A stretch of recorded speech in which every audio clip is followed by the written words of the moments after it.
સુરતના નાસિરનગરના કથિત નકલી ડિમોલિશનનો મામલો સામે આવ્યો છે। કોંગ્રેસ નેતા અસલમ સાયકલવાલાનો તપાસ કમિટીને પત્ર સામે આવ્યો છે। તપાસ સમિતિને તટસ્થ અને ન્યાયિક તપાસ કરવા રજૂઆત કરવામાં આવી છે। ડિમોલિશન સમયે હાજર અધિકારીઓની તપાસ થાય, અધિકારીઓના કોલ ડિટેલ્સ પણ ચેક કરવામાં આવે, લોકેશનની તપાસ કરવામાં આવે। અધિકારી શૈલેષ શેલરે ટોરેન્ટ પાવરને પત્ર લખી પાવર કટ કરાવ્યો।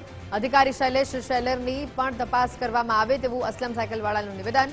કાર્યપાલક ઇજનેર સુજલ પ્રજાપતિ ડિમોલિશનમાં હાજર હતા।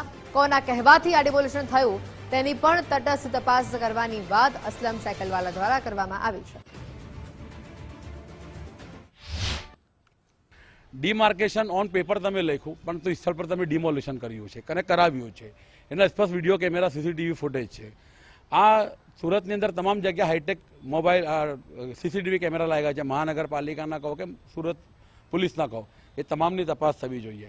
આ અધિકારી જે કાર્યપાલક ઇજનેર છે સુજલ પ્રજાપતિ, જયંત જીવન રામજલા, એના ઉપરી કયા અધિકારીના સૂચનથી ગયા એની સામે પણ પગલાં લેવા જોઈએ। શૈલેષ શેલર જે સુપરવાઇઝર છે ઇલેક્ટ્રિક વિભાગનો સેન્ટ્રલ ઝોનનો, એને કોના કહેવાથી ટોરેન્ટ પાવરમાં ફરિયાદ કરીને કે ડિમોલિશન ચાલુ કરવાના છે એટલે પાવર કટ કરો, વીજળી બંધ કરો, એની ફરિયાદ કરી। આ તમામ પાસાઓની તપાસ થવી જોઈએ અને કસૂરવાર જે છે જવાબદાર અધિકારીઓને તાત્કાલિક અસરથી સસ્પેન્ડ કરવું જોઈએ। કમિટી કમિશનરને બહુ વહેલામાં વહેલી તકે રિપોર્ટ કરે એવું મારી રજૂઆત છે।